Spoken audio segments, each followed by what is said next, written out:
Olá, pessoal, eu sou o professor Marcos Roberto, preparados aí para a nossa revisão da salvação, galera.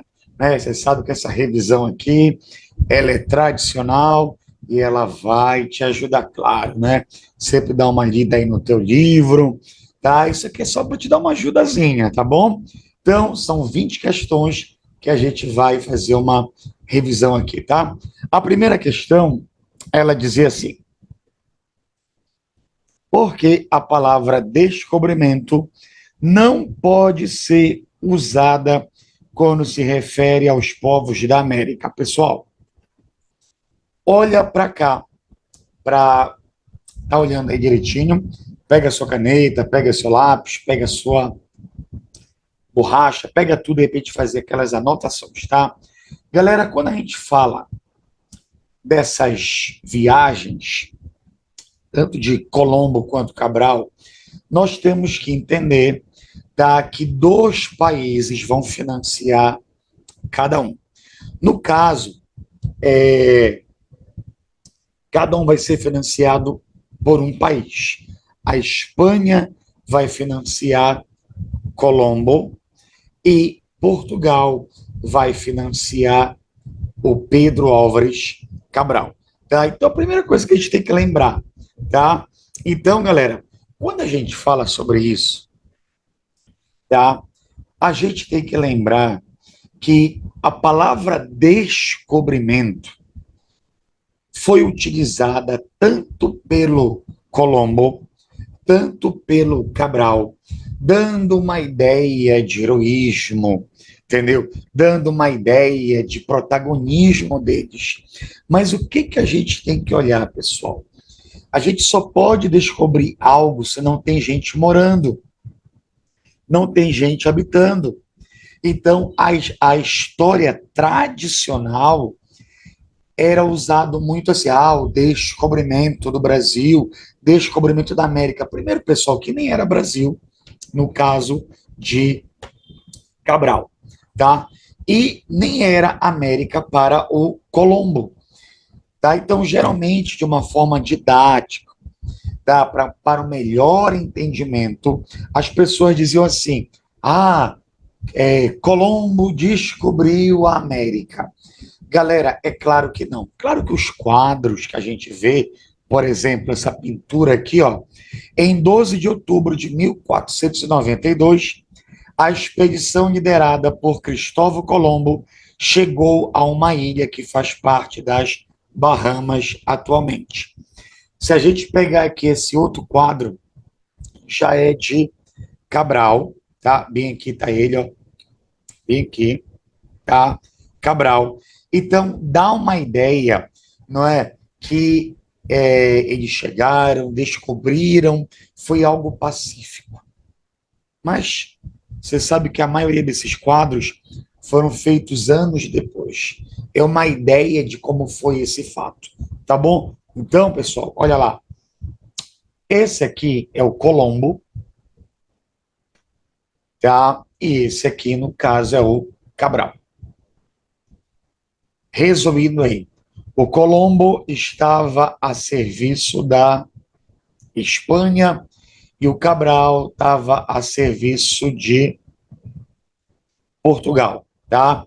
Então, é claro que eles vão usar a palavra descobrimento, tá?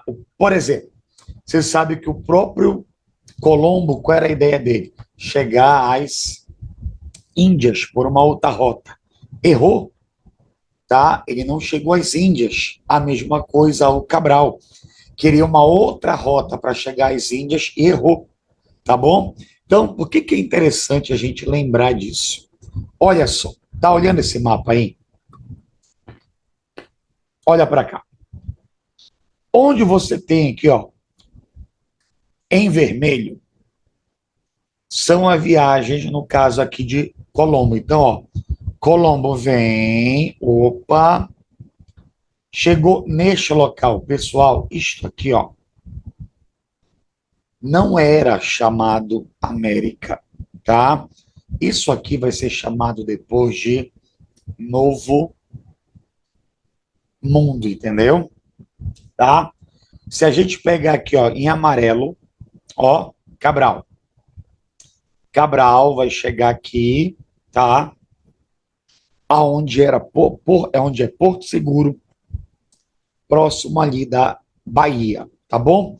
Então, Colombo chegou aqui nesta região em 1492.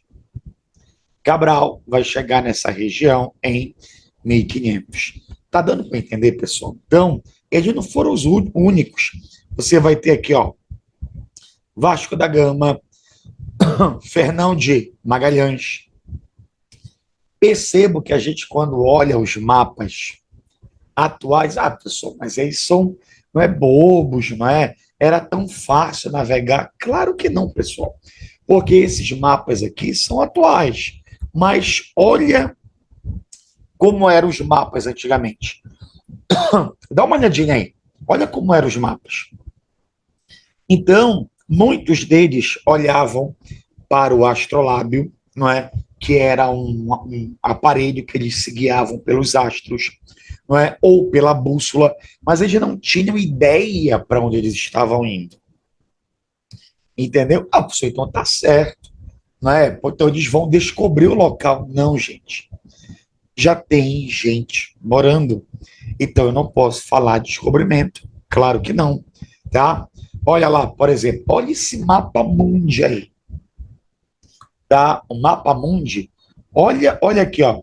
Dando em destaque aqui o que seria a América. Tá dando para entender? Então a gente não pode pegar o mapa atual. Mas é claro que eles chegaram, no caso na América, nem era América, eles não sabiam nem para onde estavam indo, tá? E quando a gente fala disso, por que o nome América? É por causa deste navegador aqui, Américo Vespúcio, tá vendo? Então não foi o Colombo que deu esse nome. Colombo chamou de Novo Mundo. Mas depois o Américo Vespúcio criou até um livro sobre as viagens que ele fez nesse novo continente. Novo continente para quem, pessoal? Para os europeus. E aí, lá na frente, o continente foi chamado de América, em homenagem ao Américo Vespúcio, ok? Deu para entender? Então eu não posso dizer que eles são, não é que eles descobriram, né? A gente pode falar que eles invadiram o território, sim, gente, porque isso aqui, tá? Vocês vão ver no outro ano que isso aqui não foi pacífico. O início, tem até uma pergunta aí, né? O início você tem aquela troca de produtos, aquele choque cultural, mas depois, o que eles querem aí? Não é? Metais preciosos, eles querem novos territórios, especiarias, não é? Então, vai haver lá na frente o quê? Escravidão. Então, nunca fale mais a palavra descobrimento, ok? Bora para lá, para outra questão. A outra questão diz assim: é correto afirmar, chamar os povos da América de índios? É claro que não, pessoal. Tá? Tanto o Colombo quanto o Cabral erraram a rota para as Índias. Galera, sempre pensa, quem nasce na Índia é índio. Não, né? Quem nasce na Índia não é indiano. Então, olha só, eles erraram a rota. E os povos que o Colombo e o Cabral vão ter contato, os dois vão chamar de índio. Galera, quando a gente fala índio, índio é um termo preconceituoso, está lá no teu livro isso. Tá? Índio, você está dizendo que todos são iguais. Não, pessoal. Tá? Eles não são iguais. Tá? Você tem, por exemplo, se a gente pegar, bora pegar o nosso foco da nossa matéria. Não é? Os povos antes de Colombo são chamados povos pré-colombianos. Astecas, maias e incas. Lembrando que os maias, os espanhóis não tiveram contato porque já tinham desaparecido. Ninguém sabe se foi por doença, por guerras, ok? Então, o que você tem que entender? Tá? Esses povos não são índios, eles são astecas, eles são incas. O Cabral, quando ele chegou aqui, que vai ser chamado Brasil, aqui não é índio, gente. é tupi, é guarani. Então, uma forma de você consertar este erro histórico, sim, estou te mostrando aí que foi um erro histórico. Ah, eu sou índio. Não é índio, galera. Quando você fala índio, está dizendo que todos são iguais. Nós temos a mesma cultura? Não, não. Nós não temos a mesma cultura. Lembre-se disso. Então, uma das maneiras de você reparar esse erro histórico é chamar o quê? Povos indígenas, povos originários. Deu para entender? Tanto é que até o Dia do Índio não se chama mais assim. O correto é você falar, né, Dia dos Povos Indígenas. Então, é um erro histórico você chamar os habitantes da América de índio, ok? Tá? Não é mimimi. É uma maneira de você reparar e é até lei, tá, galera? Se você procurar na internet, é até lei. O correto é você chamar povos indígenas ou povos originários, ok? Tá? Próxima. Próxima, tá aqui, sim, só para te mostrar aqui, ó, pegar a diversidade que nós temos, tá, de alguns povos indígenas aqui, ó. Este mapa mostra os limites atuais do Brasil que não existiam na conquista portuguesa, tá? Então você teve até mais povos que foram mortos pelos portugueses. O contato entre eles não foi tão pacífico, tá bom? Como você tem aqui Tupi, você tem Tupi-Guarani, você tem G, eu não tenho que índio, ok? Vamos lá, tá? Aqui nós temos uma ideia que vai ajudar até para a última questão, a diversidade dos povos. Só você olhar bem aqui, ó, tá? As diversidades, o nome deles. Aqui, ó. Tá dando para ver? Estou tentando fazer aqui na minha mesa, tá? Digital, ok? Tá? Então a gente consegue ver a diversidade, então nunca chame mais de povos, nunca chame mais de índios, tá? Bora lá, galera. Aqui, na próxima questão, tá dizendo assim, identifique os povos pré-colombianos, tá? Então, olha lá. Aqui nós temos os astecas. Aqui nós temos os maias. Essa região aqui, galera, praticamente é o atual México, tá? E aqui nós temos os... Deixa eu apagar aqui, não tá legal. Tá? Nós temos os incas, tá bom? Então, esses povos aqui são chamados povos pré... Ou peraí que não tá legal mesmo. Porque eu tô um pouquinho longe da minha lousa aqui, tá? Deixa eu ver se melhora aqui.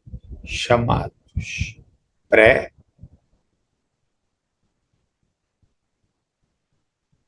colombianos, não é?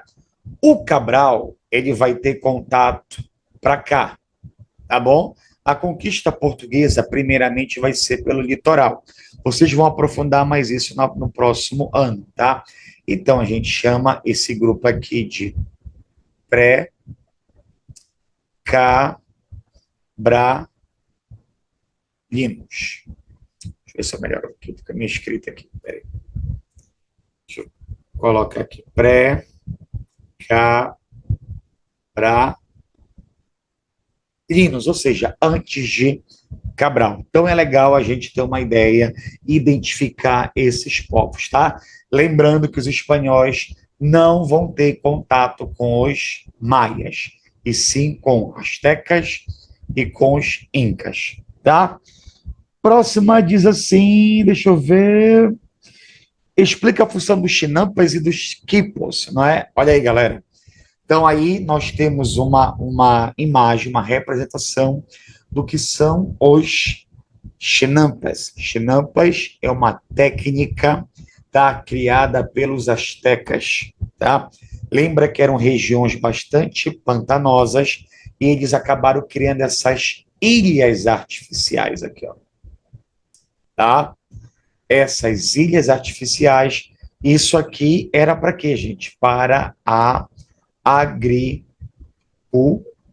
cultura, são ilhas artificiais. E o que seria o quipo? Olha aí, galera, quipo é como se fosse essa rede que você está vendo aqui, ó. Imagina uma rede aqui, ó, e aí você tem esses fiozinhos aqui, tá? Aí você tem nó aqui, nó aqui, nó aqui, nó aqui, como você está vendo aqui na imagem, ó, esses nós, ó, nó aqui. Isso servia para quê, gente? Servia para o comércio, servia para a contagem, servia para fazer contas ali para eles, tá? Então tem várias funções o que era o keep, tá bom? Então você tem uma representação aí, principalmente voltado para o comércio, ok? Próxima, diz assim, porque os europeus se achavam superiores aos povos da América. Pessoal, nós já falamos muito isso em sala de aula, né? Nós falamos muito sobre o que é civilização, lembra disso? Vocês vão aprender muito, não é? Com o passar do tempo, né? Cada, cada ano que vocês vão passando, eu vou aprofundar muito mais isso, né? Mas nós vimos um pouco disso. Civilização depende, você está falando de quem? Você está tomando quem por base? A Europa? A América? Quem? Quem você está tomando por base para dizer o que é civilização? Lembra quando lá no livro nós falamos que os gregos e os romanos chamavam todos aqueles que não tinham a sua cultura de bárbaros? Bárbaros não tem nada a ver aquele que não tem barba. Não tem nada a ver isso, tá? Bárbaros eram todos aqueles que não tinham a cultura grega e a cultura romana, ok? Então, quando a gente fala dos europeus, nesse período dessas conquistas, existem dois termos muito importantes aqui, ó. Eurocentrismo e etnocentrismo. Galera, eurocentrismo significa aquela ideia que o europeu, eu sou o centro de tudo. Etnocentrismo está ligado à cultura. A minha cultura europeia, ela é melhor do que a sua. Isso é muito perigoso, porque eles usaram isso para conquistar os outros povos. Dá uma olhadinha nessa chargezinha aqui, ó. Eu tenho duas visões históricas aqui. Quando eu olho para o europeu, olha aí, meu Deus, eles não usam roupas.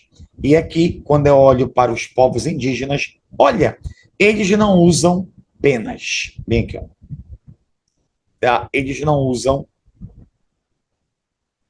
penas. Então você está vendo aí que cada um tem um ponto de vista. Tá? Ou seja, para os indígenas, eles faziam parte da cultura deles? Não. É um choque cultural. Não é a mesma coisa quando os europeus olham para os povos indígenas. Né? Nossa, eles só usam isso. Quando você começar a estudar no próximo ano a carta do Pero Vaz de Caminha, quando ele vai retratar ao rei de Portugal como era, no caso, o Brasil, que não era Brasil, mas vai se chamar Brasil, ele fica admirado com a natureza e com os povos que moravam aqui. Então, galera, por que eles se achavam superiores? Porque eles se achavam o centro da civilização, que a cultura deles, que é a ideia do etnocentrismo, a minha cultura é melhor. Eurocentrismo, eu, europeu, sou superior. Então, isso aí, gente, foi usado para conquistar vários povos, ok? Bora lá. E aí, tá anotando? Bora anotar com cuidado e arrebentar nessa prova aí. Não se esqueça de dar um like no meu canal, tá? Já se inscreveu, tá? Não se esqueça aí de você não compartilhar esse vídeo, tá? Para dar uma ajudada aqui no canal, tá bom? Bora lá, galera. Próxima. A importância dos sambaquis. Galera, sambaqui, tá? É uma palavra, coloquei aqui para vocês aqui, sambaqui. É uma palavra que vem do tupi, tá?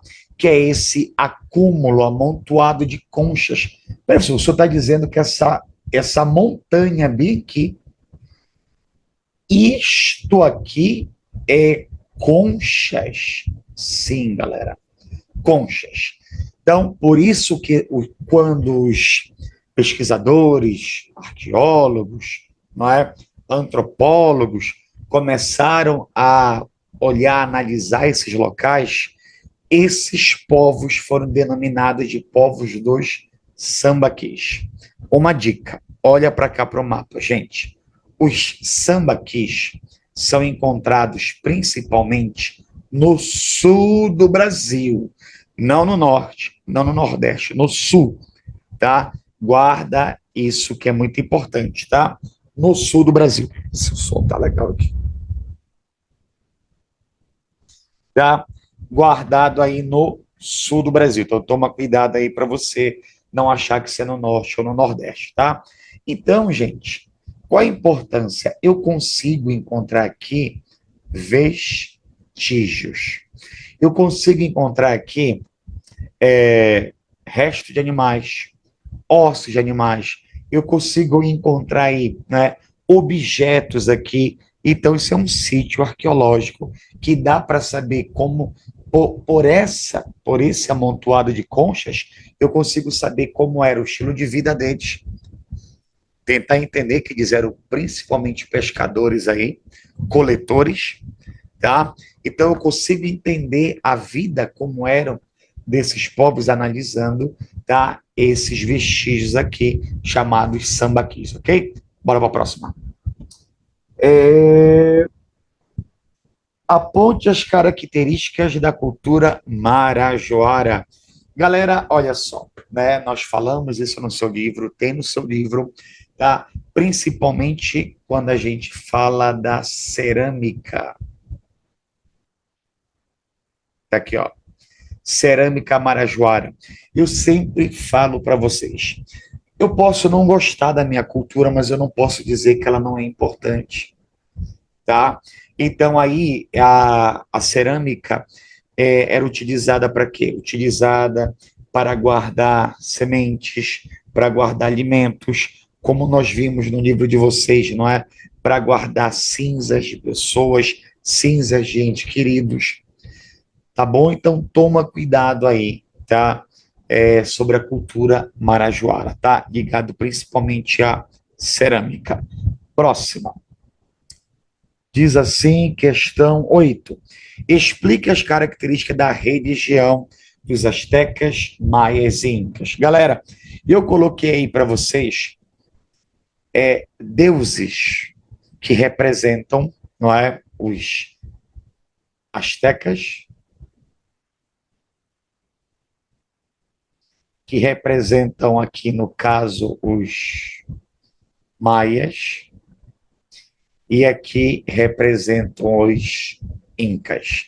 Então, só aqui, sem medo de errar, eu posso dizer que isso aqui é um politeísmo, a crença em vários deuses, principalmente ligado a deuses da natureza. Alguns povos faziam sacrifícios em homenagem aos seus deuses, não é? Mas por que, professor, ligados à natureza? Eles admiravam a natureza. Lembra, eu sempre falo isso para vocês na sala de aula. Galera, tira a ideia da ciência. Você pode perguntar para a professora ou professor de ciência o que é o Sol. Ele vai te explicar cientificamente. Mas tira a ideia científica, olha para o Sol e admira aquilo. O poder divino que é aquilo. Sempre digo para vocês que eu olho o Sol e eu admiro aquilo ali. O nascer do sol é uma das coisas mais bonitas. Se você um dia parar, né, sair um pouco desse mundo de tecnologias, valorize as coisas naturais. Dá uma olhadinha no nascer do sol. Aqui no meu apartamento, eu abro aqui a janela, né, e o sol dá na minha cara, até que não tem curtida, né, porque eu gosto que o sol bata bem na minha cara, eu abro a janela e eu fico admirando aquela ali. Tenta fazer uma caminhada quando você puder de manhã, vendo o nascer do sol, que lindo é aquilo ali. Né? Tente ver o pôr do sol. Então imagina os povos daquela época, nossa, quem será o rei, ou quem será, ou quem são responsáveis por isso? Então estavam ligados à natureza, ok? Beleza, politeístas. Bora para a próxima. Deixa eu ver aqui. Podemos afirmar que o contato entre os espanhóis e os povos pré-colombianos foram totalmente pacíficos? Olha lá. Não. Vocês vão aprofundar isso aqui muito no. Esse ano vocês vê mais uma ideia básica. Pessoal, muitos quadros que eu falei para vocês que a gente olha desse contato parece muito pacífico, né? Os espanhóis foram recebidos pacificamente. Você tem aquele contato entre eles, aquele choque cultural, mas os espanhóis vão fazer um massacre, pessoal, com astecas e incas, como você está vendo essa representação aqui. Os astecas foram dizimados 2 anos depois da chegada dos europeus. Dizimados. Os mais já tinham desaparecido e não pelo contato com os europeus. Eles foram mortos pelas guerras, por doenças.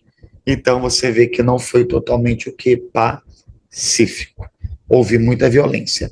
Isso a gente está falando dos espanhóis, tá? Mas se a gente falar também aqui dos portugueses, não é diferente, gente.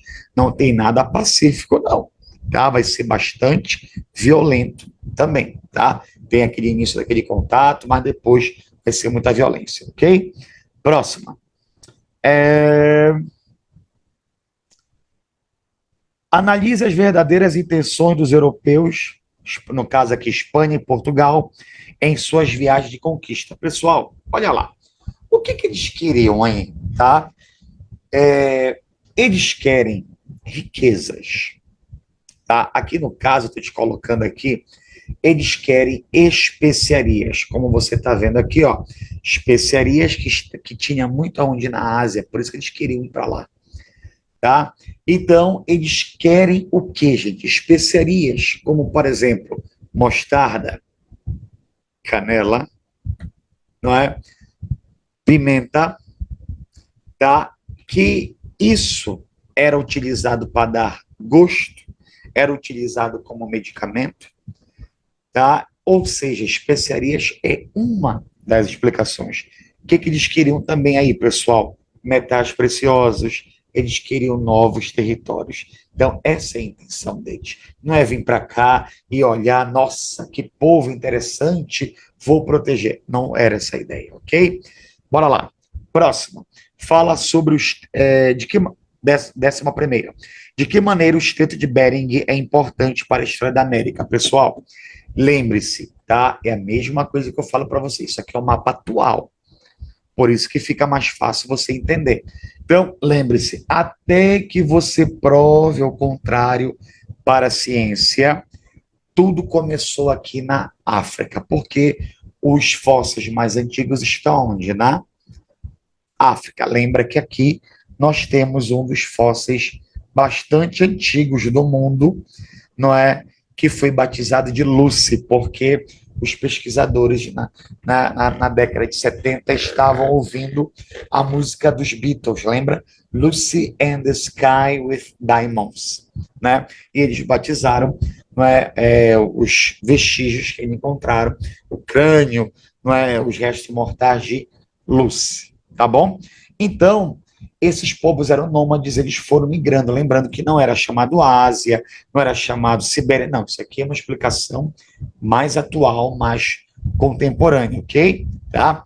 Então, eles foram, não é, uns foram para a Europa, não é, para cá, Sibéria, e bem aqui, pessoal, aqui, ó, bem aqui, esta área estava o quê? Ela estava congelada e isso facilitou que essas migrações viessem para onde? Que vai ser chamado América. Então, América do Norte, América Central e América do Sul. Então, o Estreito de Bering é uma das rotas que levaram a migração para a América, ok? Mas lembra que também tem pela Oceania, bem aqui, ó, tá bom? Pela Oceania. Deu para entender? Bora para a próxima. 12ª, qual a importância do descobrimento do crânio de Luzia? Não confunda, Lucy, né, foi, né, um crânio, fósseis encontrados na África. Luzia, galera, olha lá, foi este crânio aqui que foi encontrado. Ele tem aproximadamente 11 mil anos. Né? Alguns colocam 12 mil, mas ele foi encontrado aonde, pessoal? Ele foi encontrado, tá? Em Minas Gerais. Então, o crânio de Luzia, ele é considerado um dos fósseis, o fóssil mais antigo da América.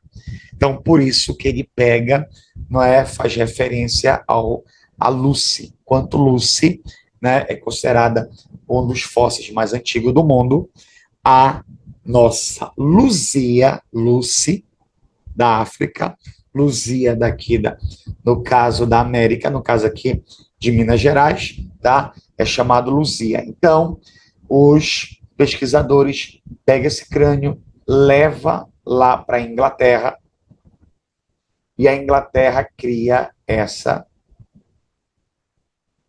representação, tá? Que numa coisa mais atual você tem essa aqui. Professor, o que isso quer dizer? Quer dizer, dá uma olhadinha aí, quer dizer que nós temos, né, grupos que vieram para o Estreito de pelo Estreito de Bering, mas teve outros grupos, tá, muito mais antigos que vieram, tá, para cá, para América, tá? Então, o povo de Luzia, gente, ele é muito mais antigo que os indígenas que o Cabral encontrou, tá? Que o Cabral chega aqui em 1500, isso, e o crânio tem aproximadamente, Luzia, né, 11 mil, 12 mil, não é algo exato, tá? Então você percebe, gente, que pelas próprias feições da Luzia, você percebe que não tem tantos traços asiáticos como são dos indígenas. Lembre-se, por que os povos indígenas têm um traço asiático? Por causa, principalmente aqui, ó, que são povos também da Ásia, tá? Então você tem que lembrar que isso aqui são milhões de anos atrás. Deu para entender? Bora para o próximo, galera. 13ª. Cite a importância da escrita cuneiforme. Galera, a escrita cuneiforme, não se esqueçam que foi criada pelos sumérios ali na Mesopotâmia. Então, eram tábuas de argila, como você está vendo aí, ó. Essas tábuas aqui. E aí você tinha tipo esse estilete aqui, ó. Tá vendo? É como se fosse uma tábua e você fosse cunhando, apertando, criando esse símbolo. Sim, galera. A escrita cuneiforme, ela não tem letras. Elas são símbolos. Lá na frente a gente vai falar mais sobre isso, tá? Mas a escrita, ela foi importante para quê? Para a comunicação, tá? Para a comunicação. Ela foi importante para o comércio, foi importante aí também para contagem, ok, galera?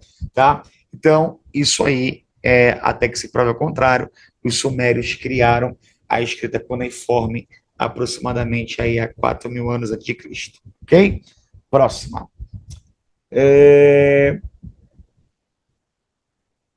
14ª, cite a economia dos povos da Mesopotâmia. Galera, olha esse esquema aí. Para, dá uma olhadinha aí, olha, faz o print, dá para te ajudar muito, pessoal. Tá? Então, aqui eu coloquei uma maneira geral, aqui peguei um esquema muito bem legal, um mapa mental, tá? Que fala sobre a escrita, fala sobre a religião, sobre a arte, sobre o Código de Hammurabi, que a gente vai ver lá na frente, tá? A economia, que é, galera, principalmente o quê? Ó, a agricultura, tá bom? Tá? E também tem, sim, um comércio, né? Uma troca comercial, tá bom? Tá? Essa é tranquila, né? Próxima. 15ª. Por que Moisés salvou, não é, o povo hebreu? Lembra que a missão, lembra que tem dois momentos aí, né? Tem a do patriarca Abraão. Lembre-se que os hebreus, galera, cuidado, tá? Os hebreus, eles eram politeístas. Depois eles vão se tornar o primeiro povo monoteísta, politeístas, tá? O Quando a gente estuda os hebreus, a gente pode pegar até parte da Bíblia para isso, que é muito importante. A Bíblia é uma fonte histórica muito incrível sobre isso, tá? Importante, rica sobre isso. A gente pega a ideia de Abraão, o patriarca Abraão, os hebreus eles eram politeístas, tá? Feito uma aliança com Deus, tá? Eles têm que deixar esse politeísmo, virar monoteísta, a crença em um só Deus, e aí eles vão, aí sim, Deus iria, né, guiar, no caso, Abraão para a terra prometida, que era Canaã, a atual Palestina. Beleza, o Abraão faz isso. Mas depois os hebreus vão para o Egito e são escravizados lá. E aí vem a história do Moisés. E isso porque eu estou resumindo, tá, galera? Isso é apenas um resumo, tá? E aí o Moisés é também chamado por Deus para completar a missão, né? Ou seja, libertar os hebreus das garras ali do cativeiro lá no Egito e levá-los de volta para, não é, Canaã, a terra prometida. Aí eu coloquei para vocês uma cena clássica do Moisés abrindo o mar. Ok, galera? Bora para a próxima. Analisa a importância do Código de Hammurabi. Galera, o Código de Hammurabi, tá aqui, coloquei para vocês aqui o monumento original, onde está as leis do Código de Hammurabi, está na escrita cuneiforme. Lembre-se que o Código de Hammurabi é considerado o primeiro código, tá, de leis do mundo. Galera, para que servem as leis de uma maneira geral? Organizar a sociedade, não é? Organizar, não é? Colocando limitações, principalmente, não é? As pessoas, o que é certo, o que é errado, o que é crime, o que não é, tá? Então, o Código de Hammurabi, você sabe que ele não é tão bonzinho assim, tá? Ele é bem severo, tá? Porque ele é baseado numa lei de Talião, que é chamado olho por olho, dente por dente. Ou seja, o mal que você fez a alguém, você vai receber. Ou a punição, o mesmo mal que você fez, você vai receber algo semelhante. Mas de uma maneira bem o quê? Severa, ok? Então não esqueça aí do Código de Hammurabi, tá, galera? Próximo. Caracterize uma cidade-estado, pessoal. Olha aí. As cidades-estados, de uma maneira geral, tá?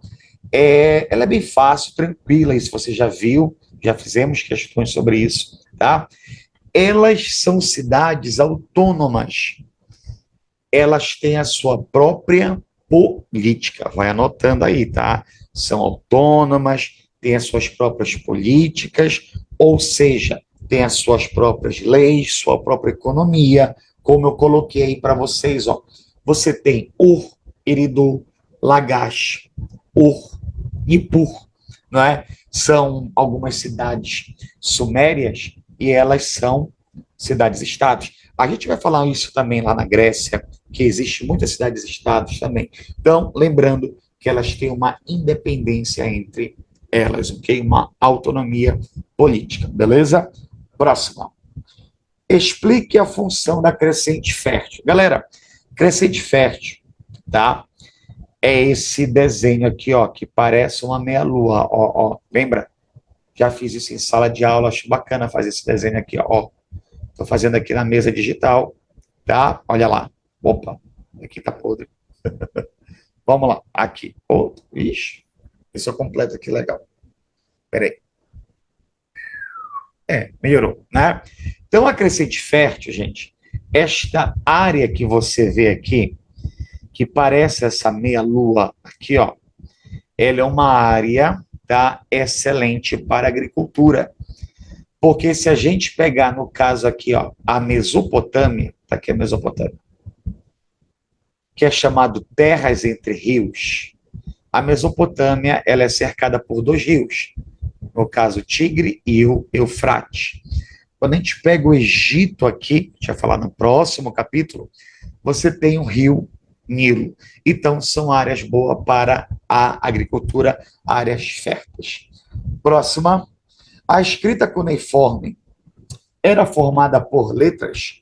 Claro que não, galera. Olha lá. A escrita cuneiforme, ela é formada, não é, por símbolos, galera. Ela é formada por símbolos chamados pictogramas. Então, perceba uma evolução aqui, ó. Eu tenho, né, formatos cuneiformes, aí eu tenho uma melhor, uma evolução nessa escrita. Olha, eu peguei aqui a ideia do pássaro escrito para gente. Olha como na escrita cuneiforme é uma coisa bem simples. E aí, no pictograma, você vai dando, né, traços que te lembra o que é aquilo. Né? Lembra quando eu falo para você na sala de aula dos emojis de celular? Você pega ali, uma carinha triste, que é aquele emoji está triste. Está escrito tristeza ali? Não. Você pega ali o emoji de alguém alegre, sorrindo, não é? Pelo formato do emoji dele, tá lá. Então não precisa escrever. Então, olha lá. É a mesma coisa que você pega peixe, tá? Olha aqui para logo no início da escrita. Olha como vai tendo uma evolução. Entendeu? Então você vai padronizando. Não precisa escrever. Só de você colocar aquele desenho bem simples, você já identifica o que é, tá bom? E a última, galera, todos os povos da América têm a mesma cultura? Galera, claro que não. É só a gente olhar para essa bem aqui, tá? Bem aqui, ó. Tá? É claro que eles não têm a mesma cultura. A gente está pegando aqui os povos daqui do Brasil. Mas se a gente pegar também, né, por exemplo, eu falei para vocês aqui, tá? Maias, astecas, incas, nenhum tem a mesma cultura. Ok, pessoal? Galera, então eu espero que você tenha, tá, lembrado, espero que você faça uma boa prova. Gente, por que eu gosto de fazer revisões para você escrever? Nós precisamos treinar a escrita, nós precisamos treinar, tá, a parte ali, gente, da interpretação. Tá, galera? Então, espero que tenham gostado, tá? Não se esqueça aí de assinar meu canal, curtir aí esse vídeo, né? E compartilhar, tá? Então, isso me ajuda muito aqui no YouTube, tá? Dá aquela força, tá? Então, espero que você esteja assistindo com os seus responsáveis, oi pai, oi mãe, avô, com quem você mora, tá? Então, espero que todos vocês tenham gostado aí dessa videoaula, tá? Para a gente melhorar o ensino, né? Para que ninguém decore história, para que a gente aprenda, lembra disso? História não se decora, história se aprende, história se vive. Uma vez uma aluna falou assim, tipo, acho que o senhor viveu naquele tempo. Não, gente, é porque eu adoro explicar história. Então, pessoal, até a próxima e tchau.